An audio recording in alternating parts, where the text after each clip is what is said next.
ஓம் மகா கணபதியே நமக. குரு வாழ்க, குருவே சரணம். ஆன்மீக அன்பர்கள் அனைவருக்கும் இனிய வணக்கங்கள். நம்ம இந்த வீடியோ மூலமாக 2024ஆம் ஆண்டிற்கான மாசி மாத ராசி பலன்களை பார்க்க இருக்கிறோம். குறிப்பாக இந்த வீடியோ பார்த்தீங்க அப்படின்னாக்கா சிம்ம ராசிக்கான வீடியோ. இந்த சிம்ம ராசிக்காரர்களுக்கு மாசி மாத கிரகங்களை ஆராயும் போது உங்களோட ராசிநாதன் 7ஆம் இடத்துல சனி பகவானோட சம்மந்தப்பட்டு உட்காந்துருக்கார். அதுக்கு முன்பாக ஒரே ஒரு விளக்கங்கள் கொடுக்க விரும்புகிறேன். இந்த தை மாத பலன்கள், மாசி மாத பலன்கள் அப்படின்றது தமிழ் மாதத்தின் அடிப்படையில் நமக்கு பலன்கள் சொல்லும் போது கேட்கக்கூடிய நபர்களுக்கு பார்த்தீங்கன்னாக்கா, சார் எங்களுக்கு ஆங்கில தேதியை குறிப்பிட்டு சொன்னீங்கன்னா எங்களுக்கு நலமாக இருக்கும், ஆனால் நீங்கள் ஆங்கில தேதி குறிப்பிட மாட்டேன்றீங்க, எந்த தேதியிலிருந்து எந்த தேதி காலகட்டம் வரலும் இந்த மாசி மாத கிரக நிலைகள் இருக்க போகுது அப்படின்றத கொஞ்சம் சொன்னீங்கன்னா எங்களுக்கு தெளிவுபட விரும்பும் அப்படின்னு சொல்லக்கூடிய நபர்களுக்காக சொல்ல விரும்புகிறேன். இந்த மாசி மாதமானது பார்த்தீங்கன்னாக்கா வருகின்ற பிப்ரவரி மாதம் 13ஆம் தேதியிலிருந்து மார்ச் மாதம் 13ஆம் தேதி இந்த காலகட்டங்கள் பார்த்தீங்க அப்படின்னாக்கா மாசி மாத கிரக நிலைகளின் அடைவுகள் அப்படின்றீங்க. அப்போ பிப்ரவரி மாதம் 13ஆம் தேதியிலேருந்து மார்ச் மாதம் 13ஆம் தேதிக்குள்ளார நடக்கக்கூடிய நிகழ்வுகளில் தான் இந்த வீடியோவின் தொகுப்புள்ள முழுமையாக சொல்ல இருக்கிறேன். அதில் முதலாவது பார்த்தீங்கன்னாக்கா சிம்ம ராசி. இந்த சிம்ம ராசிக்கோட அமைப்புகள் பார்க்கும்போது சிம்ம ராசியின் அதிபதி யாருன்னு பார்த்தீங்கன்னா சூரிய பகவானாக வராருங்க. இந்த சூரிய பகவான் உங்கள் ராசிக்கு 7ஆம் இடத்தில் 7ஆம் அதிபதியோட தொடர்பு பெறார். ஒரு ஜாதகத்தில் பார்த்தீங்கன்னாக்கா 5, 7 தொடர்பு பெற்றா காதல் எண்ணம் கைகூடி வருன்றது ஒரு விதிகள் சொல்லுவாங்க. இந்த மாத காலகட்டம் உண்மையான சொல்ல வரங்க, வெகு நாட்களாக திருமணமே ஆகலைன்னு சொல்லக்கூடிய நபர்களுக்கு இந்த மாசி மாதத்தில் கண்டிப்பாக திருமண வாய்ப்புகள் கூடி வரும். காதல் எண்ணம் கைகூடி வரதுக்கான ஒரு நல்ல ஒரு காலகட்டமாக இருந்துட்டு இருக்கு. வெகு நாட்களாக பார்த்தீங்கன்னாக்கா குடும்பத்தோட சம்மதம் இல்லாமல் நீங்கள் இந்த குடும்பத்தில் சொல்லிட்டோம்னாக்கா அப்பா அம்மா நம்மளை பிரிச்சுருவாங்கன்னு மட்டும் நினச்சிட்டு இருக்கக்கூடிய நபர்களுக்கெல்லாம் இந்த மாத காலகட்டத்தில் உங்கள் ராசிக்கு 5ஆம் அதிபதினு சொல்லக்கூடிய குரு பகவானும் 7ஆம் அதிபதினு சொல்லக்கூடிய சனி பகவானும் பார்வை பெறக்கூடிய அமைப்புகள் உருவாகுது. உங்களோட ராசிநாதனும் தொடர்பு பெறுதுங்க. அதனால இந்த நேர காலகட்டத்தில் வெகு நாட்களாக காத்திருந்து இந்த மணப்பெண்ணுக்காகவும் மணப்பையனுக்காகவும் வெகு நாட்களாக காத்திருக்கக்கூடிய நபர்களுக்கு இந்த மாசி மாதத்தில் கம்பல்சரி உங்களுக்கு திருமண வாய்ப்புகள் கூடி வரும்ன்றீங்க. அதுவும் குறிப்பாக பார்த்தீங்கன்னாக்கா இந்த மாதத்தின் தொடக்கத்திலேயே இந்த பிப்ரவரி மாதம் 14ஆம் தேதியும் உங்களுக்கு வரக்கூடிய அமைப்பு பார்த்தீங்கன்னாக்கா லவர்ஸ் டே வர இருக்கு.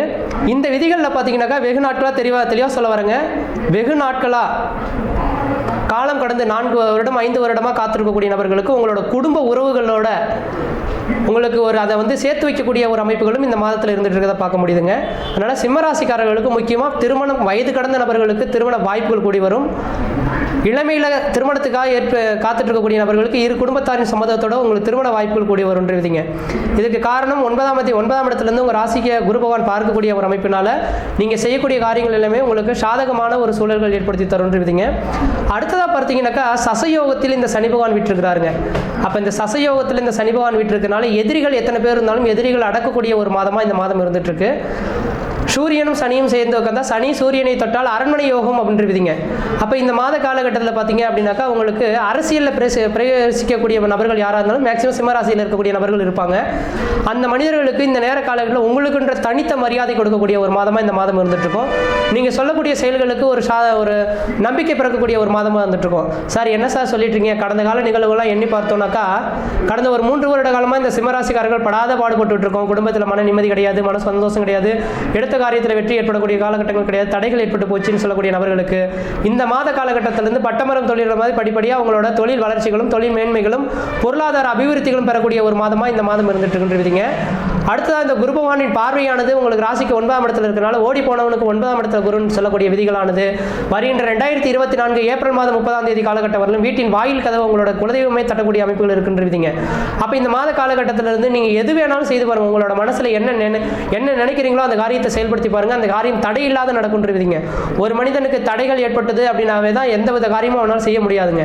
தடை இல்லாமல் இருக்கட்டும் பாருங்க, அவன் எவ்வளவு பெரிய காரியமாக இருந்தாலும் சாதிச்சு முடிச்சிருவான். அப்போ இந்த மாத காலங்களில் தடைகள் நீங்கக்கூடிய ஒரு காலகட்டமாக இருக்கு. தடைகளை உடைத்தெறிந்து நீங்கள் அதுக்கு அடுத்த கட்ட நபர்களுக்கு செல்லக்கூடிய ஒரு மாதமாக இருந்துட்டு இருக்கு. அதனால இந்த மாத காலங்களில் தொழில்கள் வளர்ச்சி அடையக்கூடிய காலகட்டம் உருவாகும். உங்களோட முகத்திலே பார்த்தீங்கன்னா ஒரு நல்ல ஒரு தேஜஸ் உருவாகிறத பார்க்க முடியும், முகப்பொழிவு ஏற்படுறதை பார்க்க முடியும். எல்லா காரியத்திலையும் உங்களுக்குன்ற ஒரு மதிப்பு மரியாதை ஏற்படுறது மட்டும் இல்லாமல் எல்லா காரியத்திலும் வெற்றிகள் ஏற்படக்கூடிய காலகட்டங்களாக இருந்துட்டு இருக்குன்றீங்க. அடுத்து இந்த குரு பகவானின் பார்வை ராசிக்கு 3ஆம் இடத்துல இருக்கனால கம்யூனிகேஷன் சம்பந்தப்பட்ட துறை, எழுத்துத்துறை, பத்திரப்பதிவு துறையில் இருக்கக்கூடிய நபர்களுக்கு ஒரு பேர் புகழ் கௌரவ அந்தஸ்து புகழ் உருவாகக்கூடிய காலகட்டம் உருவாகும். மீடியா துறையில் இருக்கக்கூடிய நபர்களுக்கு உங்களோட பேர் வெளியே தெரியக்கூடிய அளவுகளுக்கு ஒரு புகழ் உருவாக்கக்கூடிய காலகட்டம் உருவாகும். உங்களோட இளைய சகோதரத்தினால ஒரு சாதகமான ஒரு சூழல்கள் ஏற்படுறதுக்கான வாய்ப்பு உண்டு. முயற்சி ஸ்தானத்தை குரு பகவான் பார்க்கறதுனால முயற்சிகளில் வெற்றி ஏற்படக்கூடிய காலகட்டம் உருவாகும்.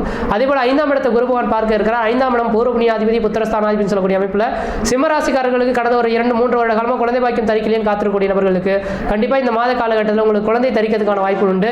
இந்த மாத காலகட்டம் மட்டும் கிடையாது, 2024 ஏப்ரல் மாதம் 30ஆம் தேதி வரலும் 5ஆம் இடத்தை தான் குரு பகவான் பார்க்க இருக்கிறார். அதனால உங்கள் குலதெய்வத்தை மட்டும் ஒரு தடவை போயிட்டு தேங்காய்ப்பழம் வச்சு அர்ச்சனை பண்ணி சாமி கும்பிட்டு வந்துட்டீங்க அப்படின்னாக்கா எடுத்தக்கூடிய காரியங்கள் எல்லாமே வெற்றி ஏற்படக்கூடிய காலகட்டம் உருவாகும்.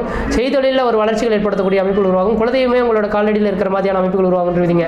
அதனால உங்களோட குலதெய்வ கோயில்கள் மட்டும் ஒரு தடவை போயிட்டு வருது ஓரளவுக்கு நல்ல பலன்கள் தருன்றீங்க. அதே போல பார்த்தீங்கன்னா உங்கள் ராசிக்கு 4ஆம் அதிபதினு சொல்லக்கூடிய கிரகம் செவ்வாய் பகவான். இந்த செவ்வாய் பகவான் சொல்லக்கூடிய கிரகமானது 6ஆம் இடத்துல போய் உச்சபலம் பெற்று உட்கார்ந்திருக்கார். 3, 6, 10, 11ஆம் இடங்கள்லாம் பார்த்தீங்கன்னாக்கா இந்த செவ்வாய்க்கு மிகப்பெரிய ஒரு உன்னதமான காலகட்டங்கள். அப்போ 4ஆம் அதிபதி 6ஆம் இடத்துல இருக்கிறதுனால எதிரிகள் எத்தனை பேர் இருந்தாலும் எதிரிகள் வெல்லக்கூடிய காலகட்டம் உருவாகும். வீடு மனை வாசல் வண்டி வாகன யோகங்கள் ஏற்படுறதுக்கான வாய்ப்புகள் உண்டு. அழியா சொத்துக்கள் ஏற்படுறதுக்கான வாய்ப்புகள் உண்டுன்றீங்க. அதனால் இந்த மாத காலகட்டம் எனக்கு தெரிஞ்ச அளவு மிகப்பெரிய ஒரு வளர்ச்சிக்கான காலகட்டமாக இருக்குது. குறிப்பாக சொல்லணும்னாக்கா திருமணமாகாத நபர்கள் திருமண வாய்ப்புகளும், குழந்தை பேர் இல்லாத நபர்கள் குழந்தை பேர்களும், செய்தொழில்கள் வளர்ச்சிகளும், அரசாங்கத்தினால் ஆதாயங்களும், அதே போல் பார்த்தீங்கன்னாக்கா குலதெய்வத்துக்கு போக முடியலையே காத்திருக்கக்கூடிய நபர்கள் குலதெய்வ கோயிலுக்கு போய்ட்டு உங்களோட சடங்குகள் செய்து வரதுக்கும் ஒரு உன்னதமான காலகட்டமாக இருந்துட்டு இருக்கு. அதே வேளை 2ஆம் இடத்துல கேது பகவானும் 8ஆம் இடத்துல ராகு பகவான் இருக்கனால சிம்மராசிக்காரர்கள் கொஞ்சம் நாவடக்கம் மட்டும் கண்டிப்பாக தேவைன்றீங்க. எப்பொழுதுமே சிம்மராசிக்காரர்கள் கொஞ்சம் சட்டுன்னு பேசிடுவீங்க, மனதில் எதுவுமே வச்சுக்க மாட்டீங்க, பேசிடுவீங்க. ஆனால் கண்டிப்பாக இது கலியுகன்றதை மட்டும் உணர்ந்துக்கிட்டு ஒரு மனிதன் தப்பு செய்யறானா அவனை பார்த்துக்கலாம் அப்படின்ற மாதிரி எண்ணத்தோட கொஞ்சம் பொறுமை பொறுத்து வந்தீங்க அப்படின்னாக்கா நல்லா இருக்கும். டக்குன்னு நீங்கள் எதிர்த்து பேசிட்டீங்கன்னாக்கா அந்த வாய் சொல்லால உங்கள் மன நிம்மதி குறைந்து போகிறதுக்கான வாய்ப்பு உண்டு. பேச்சு விஷயத்தில் மட்டும் கவனமாக பேசிட்டீங்கன்னா பிரச்சனைகள் இல்லாத ஒரு அமைப்புகள் ஏற்படுத்தி தரும். 8ஆம் இடத்துல ராகு பகவான் இருக்கனால அடிவயிறு சார்ந்த பிரச்சனைகள் வரதுக்கான வாய்ப்பு உண்டு. நேரத்தில் நீங்கள் கரெக்டாக கொஞ்சம் சாப்பாடு மட்டும் விஷயத்தில் மட்டும் கவனமாக சாப்பிட்டுங்க. 8ஆம் இடத்துல ராகு பகவான் என்னைக்கு உட்காந்துருந்தாலும் அந்த இடம் சார்ந்த விஷயங்கள் பிரச்சனைகள் ஏற்படும். அதனால் குடல் சார்ந்த விஷயங்கள் அல்சர் சம்பந்தப்பட்ட கம்ப்ளைண்ட் வரதுக்கான வாய்ப்புகளும் அதிகமாக இருக்குது. இது இன்னும் 1.5 வருட காலத்துக்கு அமைப்புகள் இருக்கிறனால சாப்பாடு விஷயத்தில் மட்டும் கவனமாக நீங்கள் ஹேண்டில் பண்ணிங்கன்னா வயிறு தொடர்பான பிரச்சனைகள் நீங்கள் மீண்டு வரதுக்கான ஒரு காலகட்டம் உருவாகும். ஒரே குறிப்பாக சொல்ல போனால் இந்த மாத காலகட்டம் மட்டும் கிடையாது, 2024 ஏப்ரல் 30ஆம் தேதி வரலும் ஒரு 3 மாத காலகட்டத்துக்கு சிம்மராசிக்காரர்களுக்கு ஒரு வளர்ச்சிக்கான காலகட்டம் தொடர ஆரம்பிச்சிருச்சுங்க. எந்த அளவுக்கு முயற்சிகள் எடுக்கிறீங்களோ அந்த அளவுக்கு வளர்ச்சிக்கான காலகட்டம் உருவாகும். முயற்சி எடுத்து பாருங்கள், கண்டிப்பாக வெற்றி பெறுவீங்கள். நன்றி, வணக்கம்.